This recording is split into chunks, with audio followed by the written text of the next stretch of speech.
అన్న మీ పేరు? నా పేరు నాగదుర్గా ప్రసాద్ అన్న. ఏం చేస్తుంటావన్నా? నేను అటెండర్ చేస్తున్నాను అన్న. ఇది ఎట్లా ఫీల్ అవుతుంది ఇప్పుడు లోకేష్ గారు మీ ఇంటికి స్వయంగా వచ్చి ఆయన చేతుల మీదుగా మీకు పట్టా ఇచ్చారుగా, అసలు అనుకున్నారా మీకు పట్టా వస్తుందని? ఎందుకంటే ఇది డీఫామ్ అంతే కదా, డీ పట్టా భూమి కదా. మేము కల్లా కూడా ఊహించలేదన్న. నారా లోకేష్ గారు మా ఇంటికి వస్తాం అనేది మేము చాలా ఆనందంగా ఫీల్ అవుతున్నాం అన్న.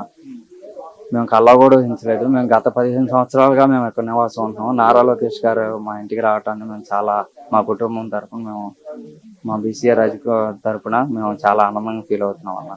ఉంటున్నారన్న ఇంట్లో మీరు? మేము గత 15 సంవత్సరాల నుంచి ఇక్కడే ఉంటున్నాం అన్న. చాలా ఆనందంగా ఉందన్న.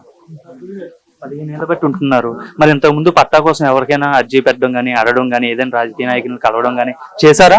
ఎన్ని అర్జీలు పెట్టుకున్నా, ఏ రాజకీయ నాయకుని కలిసినా ఎవరు పట్టించుకున్న దాఖలు లేవన్న. మేము నారా లోకేష్ గారిని మేము భారీ మెజార్టీతో గెలిపించుకున్నాం. నారా లోకేష్ గారు మాకు అన్ని విధాలుగా అల్లవెల్ల మాకు అండగా ఉన్నారు.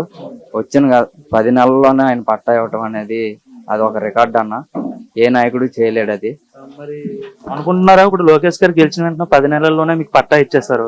గత ఎన్నికల్లో గెలిపించుకుని ఉంటే ఇంతకు ముందు 5 ఏళ్లకు ముందే మీకు పట్టా వచ్చిందని ఫీల్ అవుతున్నారా? మేము పోయినసారి పోగొట్టుకున్నామని మేము చాలా బాధపడ్డామన్నా. అయినా కానీ అన్ని ఒడిదడులు ఎదుర్కొని మా నాయకుడిని మేము గెలిపించుకున్నాం. సత్తాన్ని ఢీ కొట్టామన్నా. మా నాయకుడు వచ్చాడని ఒక ఉన్నారు ఇట్లా మీలాంటి వాళ్ళు ఏదైతే అక్రమంగా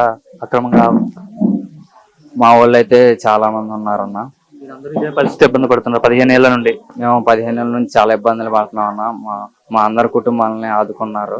మేము సంతోషంగా ఫీల్ అవుతున్నాం. మొదటి పట్టానే మీ ఇంటికి వచ్చి, అంటే పట్టాలు చాలా మందికి ఇస్తారు కానీ ఈ రోజు మొదటి రోజు కదా పట్టాలు ప్రారంభించారు కదా ఇవ్వడం, నేను మొదటి పట్టానే మీ ఇంటికి వచ్చి మీ కుటుంబానికి ఇవ్వడం పట్ల ఏం ఫీల్ అవుతారు? మా ఇంటికి రావటాన్ని మేము చాలా సంతోషంగా ఫీల్ అవుతున్నాం అన్న. అసలు వస్తారని మేము కల్లో కూడా ఊహించలేదన్న. వస్తారని మేము చాలా ఆనందంగా ఉన్నాం. ఎట్లా మాట్లాడారు అసలు లోకేష్ గారు మీ ఇంటికి వచ్చి పట్టా ఇచ్చేటప్పుడు మీతో ఏమైనా మాట్లాడారు అసలు? నారా లోకేష్ గారు మా ఇంటికి వచ్చి కుటుంబంలో తమ్ముళ్ళలాగా అన్ని యోగక్షేమాలు అన్ని తెలుసుకొని వెళ్ళారన్న. అన్ని అండగా ఆయన ఉంటారని చెప్పారు. అండగా అన్ని నిలుస్తానని చెప్పారన్న. మీతో మాట్లాడే పద్ధతి కావచ్చు, ఇవన్నీ చూస్తుంటే అంటే ఆయన కొద్దిగా పొలిటీషియన్ కదా, ఒక ముఖ్యమంత్రి మనవడు, ఒక ముఖ్యమంత్రి కొడుకు. ఆయన చాలా బాగా మాట్లాడారు అన్న. మేము అట్లా చాలా బాగా మాట్లాడారు. ఆల్రెడీ ఆటోగ్రాఫ్ కూడా పెట్టినట్టుందిగా. అవునన్నా పెట్టమన్నారా? అవునన్నా. నారా లోకేష్ గారు ఫ్యాన్ అన్నాను. సినిమా హీరోలకు ఫ్యాన్స్ ఉంటారు, ఇదేంటి మీరు ఒక ఆయన పొలిటీషియన్ కదా? మా నాయకుడు అన్న మాకు భరోసా కల్పించాడు అన్న. మాకు అండగా ఉన్నాడు. రాజకీయ నాయకులు ఎలక్షన్స్ ముందు వస్తారు, చాలా హామీలు ఇస్తారు కానీ నెరవేర్చాలని రూల్ ఏం లేదు కదా, చాలా మంది నెరవేర్చరు. కానీ ఈయన చెప్పినట్టుగానే 10 నెలల్లోనే నెరవేర్చడం అట్లా ఎలా? కొంతమంది రాజకీయ నాయకులు చెప్తారు, చెప్పి వెళ్ళిపోతారన్న. మా నాయకుడు అట్ట కాదు, చెప్పింది నిలబెట్టుకుంటాడు. మా నాయకుడు పద్ధతి అది అన్న. వేరే వాళ్ళ పద్ధతి అవన్నీ ఇంకా వాళ్ళ ధర్మం. మా నాయకుడు పద్ధతి.